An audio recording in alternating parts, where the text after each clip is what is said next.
How tough is it to have confidence in a guy like Jaylen Hyatt, where he plays kind of like limited snaps, and then in his snaps that he plays, he seems to have some communication issues with Jaxson. So how, as you as a coordinator, how hard is it to keep confidence in that young man? Yeah, I think first of all, that role is a tough role for everybody in the league. That fourth, fifth wide receiver, because a lot of times when you're going in, it's not, hey, you're the X, you're the Z, you're the F. Like, you've got to be the guy who kind of knows everything, right? You have to be able to step in and execute whatever position we may need you in at that point in time. So with that, like, the preparation in the meetings, the preparation throughout practice is really what helps build the trust and the confidence that we have. And obviously it's been unfortunate that there's been some communication issues, and he's kind of been right there in the center of them. But Jaylen's coming in every day, and he's out here working early with Russ. He's doing a good job in the meetings, trying to make sure that we're alleviating those issues and really trying to gain that trust. Coach, I'm not putting you on the spot, but as far as practice-wise, he must be doing what you want for him to get snaps on a Sunday afternoon. Why does it seem like he's not bringing that over to Sunday afternoons? Yeah, I wish I had that answer. If I had that answer for you, I don't think we'd be having this conversation. Gotcha. Yep. Tim, you've been able to see how the tight ends have really kind of stepped up since Malik got hurt. So I'm just curious, as you've seen this offense grow with Jaxson, how have the tight ends and really everyone just kind of picked the slack with Malik out and been able to do it so well, you think? Yeah, it's really been a group effort. Obviously, Wandell, Slay, Theo, Belly, the backs, everybody's had a piece of it. The quarterbacks have done a great job. Sometimes you take for granted when you've got a guy like Malik out there and you're just like, oh, he's one-on-one, we can just go ahead and hammer the ball to him. So those guys have done a really good job of being able to go and buy into the scheme, understand the details of the scheme and the plays and what we're trying to get done, and really being able to go and work with one another. It's not necessarily just one guy going out there winning. At times it is that, but other times they're doing a good job of letting the scheme work for them, and really buying in not only to what we're telling them, but to what the quarterbacks are telling them, and going and working for one another. For example, when you're playing a team that plays a bunch of zone coverage, right? It's not just a one-on-one route. I've got to hit my spots. I've got to run my route a certain way, knowing I may not get it, but understanding that because I'm running a certain way, that's going to allow somebody else to come open in a different zone. So, I think that's just a testament to the guys that we have, their unselfishness and their willingness to do whatever we ask them to do. What is it like preparing a rookie quarterback to face this defense? Yeah, I mean, it's like that when you have a veteran quarterback too. Coach Flores does a great job. Keeps them multiple. Understands protections, stresses protections. Stresses you on every single down and distance. It's not just hey, we're okay on first and second down, and third down here it comes. You got to be ready from jump. So.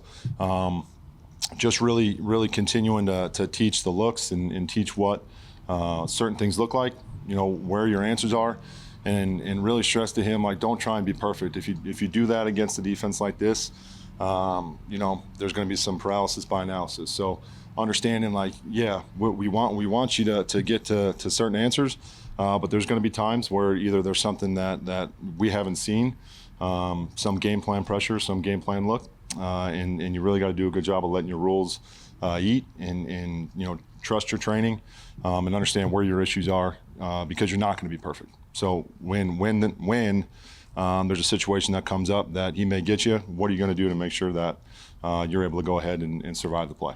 We ask so many questions about, like, at this time of year for a team in your position, are guys going to give a full effort and et cetera like that? What did Tyrone Tracy show you on his touchdown run where he basically looked like he was stopped at the 3-yard line and somehow still got in, and then on the touchdown catch too, turning his body like that in terms of effort? Yeah, I think those are two really good microcosms into kind of the DNA of the guys in our room. Obviously, there was a great individual effort there with Trace on the touchdown run. The thing that I pointed out in the film study when we went back with it and looked over it, was I think we had 9 other guys on the frame of going and finishing and making sure that they were there to push him in the end zone if need be. It wasn't just a one-man show. Now, he made a great run, don't get me wrong, that's not what I'm saying.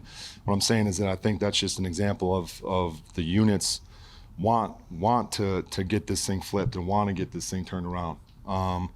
You know, there you watch us practice and you watch us in meetings and you watch us do things, and the sense of urgency is still there. You know, the attention to detail is still there. It's just a matter of us being able to go out there and do it for 60 full minutes and not waiting until halftime to go ahead and get this thing started. So I think those 2 examples with Trace are a great kind of look into the DNA of the people in our room. And now what we have to do is we have to do it for 60 minutes consecutively on Sunday. You mentioned not waiting until the second half. What was so disjointed in the first half? I think the passing game was just kind of not in rhythm. Yeah. You know, it looked like we were starting to get in rhythm there at the end of the half, and then the interception happened. It was just, you know, whether it was you know, breakdowns, it wasn't just one particular thing.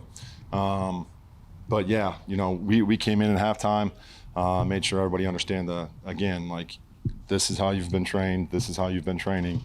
Let's do a good job of you don't have to do anything great, right? Play within the system, let the system work for you, and good stuff is going to happen. And we were able to go out there and produce at a higher clip in the second half. So just really going and re-emphasizing that for us.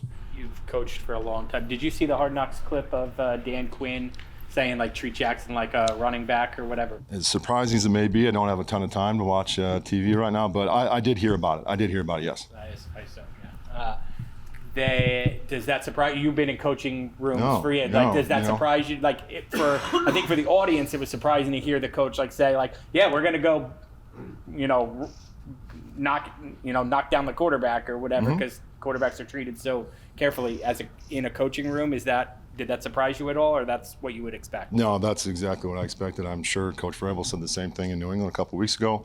When you're playing a player that has a playing style and ability that Jaxson has, that's going to be, I think a pretty consistent theme. And he knows that. I heard what he had said yesterday. I'm sure he's been hearing coaches talk about that for a long time.